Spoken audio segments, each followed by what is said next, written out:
एक YouTuber YouTube video बनाने के लिए खुद ही एप्स्टीन आइलैंड पहुंच जाता है अपने दोस्तों के साथ एंड अपने आप से ये चैलेंज रखता है कि वो 48 आवर्स के अंदर एप्स्टीन आइलैंड में घुस के वापस आ जाएगा। पर वो वहां कुछ ऐसा देख लेता है, उसकी वजह से कुछ खतरनाक लोग का पीछा करते करते उसके घर तक आ जाते हैं। तो बैठिए कंफर्टेबली, ये कहानी है निको ग्रेग एंड उसके दोस्तों की, जिसने उसको मिलियंस ऑफ व्यूज तो दिला दिए पर उसकी जान आज भी खतरे में है। एंड अगर वीडियो पसंद आए तो please like share and subscribe भी करिएगा। आपको निको ग्रेग का 21 मिनट लंबा वीडियो ना देखना पड़े, इसके लिए मैंने शॉर्ट में छोटा सा वीडियो बना दिया है ताकि आप लोग समझ सके कि पूरा मामला क्या चल रहा है। तो निको ग्रेग अपने 3 दोस्तों के साथ यूएस वर्जिन आइलैंड पहुंचता है 48 आवर्स के लिए। अब आगे बढ़ने से पहले आपके लिए ये जानना जरूरी है कि एप्स्टीन आइलैंड किन आइलैंड को बोला जाता है। एप्स्टीन आइलैंड 2 आइलैंड्स को बोला जाता है। सबसे पहला है लिटिल सेंट जेम्स आइलैंड, जिसमें सारे काले कारनामे जेफरी एप्स्टीन के होते थे एंड जिसमें बहुत खतरनाक चीजें भी हुई हैं। एंड जो दूसरा आइलैंड है ग्रेट सेंट जेम्स आइलैंड, वो भी जेफरी एप्स्टीन का ही है। वो उसने बाद में खरीदा था एज अ बैकअप आइलैंड, ताकि अगर बाद में कुछ हो वो वहां पर शिफ्ट कर सके। एंड ये दोनों आइलैंड यूएस वर्जिन आइलैंड्स के अंदर में आते हैं, जो कि कैरेबियन सी का पार्ट है एंड अटलांटिक ओशन से जुड़ते हैं। ये सबका सब यूएस के अंडर ही आता है।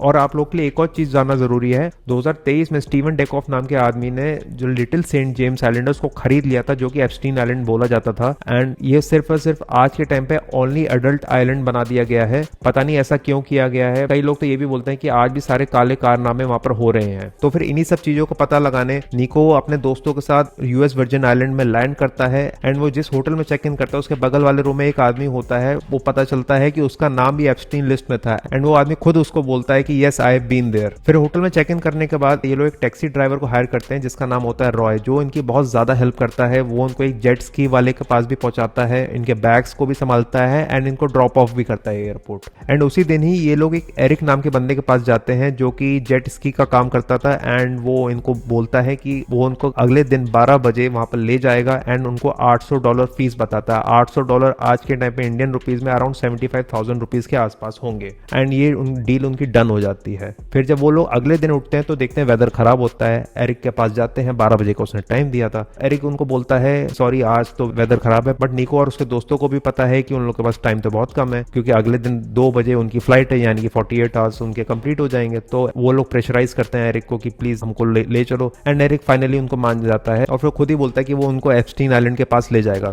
तो वो लोग वहां से चल पड़ते हैं एंड कुछ ही देर में वो एप्स्टीन आइलैंड देख सकते हैं अपनी आंखों से। निको और उसके दोस्तों का एक्साइटमेंट नेक्स्ट लेवल पे पहुंच चुका था वो देख के।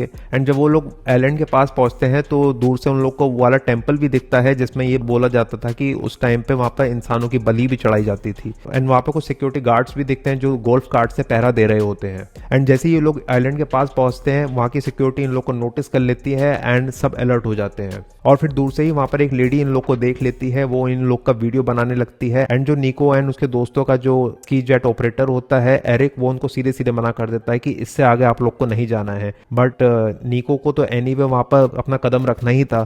तो निको के दोस्तों ने एरिक को डिस्ट्रैक्ट किया एंड निको चुपचाप वहां से निकल गया। जैसे ही निको वहां पर आइलैंड के पास पहुंचने वाला होता है, इतनी देर में कोस्ट गार्ड वहां पर आ जाते हैं एंड इन लोग को अपना बैक गियर मारना पड़ता है एंड ये लोग भाग जाते हैं। तो पहला अटेम्प्ट इन लोग का फेल हो जाता है। $800 जो कि 75,000 रुपीज हैं एज पर करेंसी, सारे के सारे वेस्ट हो जाते हैं। एंड तभी ये लोग शाम को जब डिनर कर रहे होते हैं तो निको के इंस्टाग्राम पे एक डीएम आता है, Hello, I work at Little St. James Island. Saw you today. If you try to come here, you will get arrested and detained. ये लिखा होता है। ये देख के निको के दोस्त तो डर जाते हैं, पर निको सीधे सीधे उसको ये रिप्लाई करता है, See you tomorrow. फिर ये लोग आराम से सो जाते हैं। अगला दिन आता है, फिर इनका कैब ड्राइवर भी आता है इन लोग को पिकअप करने। कुछ ही घंटे बचे होते हैं क्योंकि उसी दिन 2 बजे निको और इनके दोस्तों को वापस निकलना था। सुबह का 4-5 घंटे का ही टाइम था। तो जो इनका टैक्सी ड्राइवर होता है रॉय, वो उनको एक दूसरा स्की जेट ऑपरेटर के पास ले जाता है एंड वो उनको एग्री तो कर जाता है एप्स्टीन आइलैंड के पास ले जाने के लिए, बट उनसे 40 पन्नों का डॉक्यूमेंट साइन कराता है। वो बोलता है कि पहले भी लोग आए थे एप्स्टीन आइलैंड पर गए, बट उसकी बोट खराब कर दी, तो इस वजह से वो यूट्यूबर्स को 40 पन्नों का डॉक्यूमेंट साइन कराता है। एंड फिर ये लोग सब सारे डॉक्यूमेंटेशन वर्क करते हैं एंड फिर ये चल देते हैं। और फिर वो लोग एप्स्टीन आइलैंड पहुंच जाते हैं, यानी कि Little Saint James Island. And जो इनका स्की जेट ऑपरेटर होता है वो उनको सीधे सीधे मना कर देता है कि इससे आगे नहीं जाना है। बट वो निको को तो एनीवे आइलैंड पे जाना ही था, तो निको चुपचाप वहां से निकल लेता है एंड आइलैंड के पास पहुंच जाता है। बीच में ही अपनी स्की जेट छोड़ देता है एंड फिर वो स्विम करने लगता है। एक्साइटमेंट में वो बीच पे पहुंच तो जाता है, बट उसको ये रियलाइज नहीं होता कि उसके दोनों पैर खूनम खून हो चुके हैं, बिकॉज जिसपे वो चल रहा था वो सी अर्चिन्स होते हैं। सी अर्चिन्स बहुत ज्यादा नुकीले होते हैं एंड अगर उस पर हाथ या पैर रखते तो ऑब्वियसली खून निकलना गारंटीड है। बट फाइनली पहुंच जाता है एंड वो एप्स्टीन आइलैंड पर कदम रख देता है। बट ये खुशी कुछ ही देर की थी।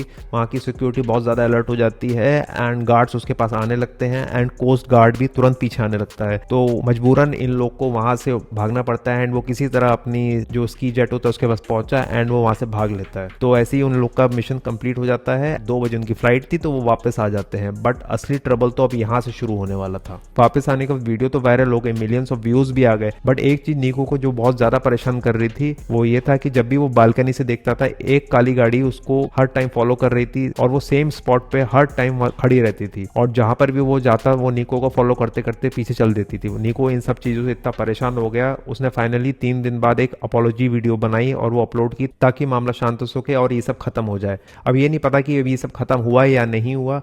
बट अगर आपको वीडियो पसंद आया तो please like share and subscribe भी करिएगा एंड कमेंट सेक्शन में ये भी बताइएगा कि मैं नेक्स्ट वीडियो किस टॉपिक पे बनाऊं।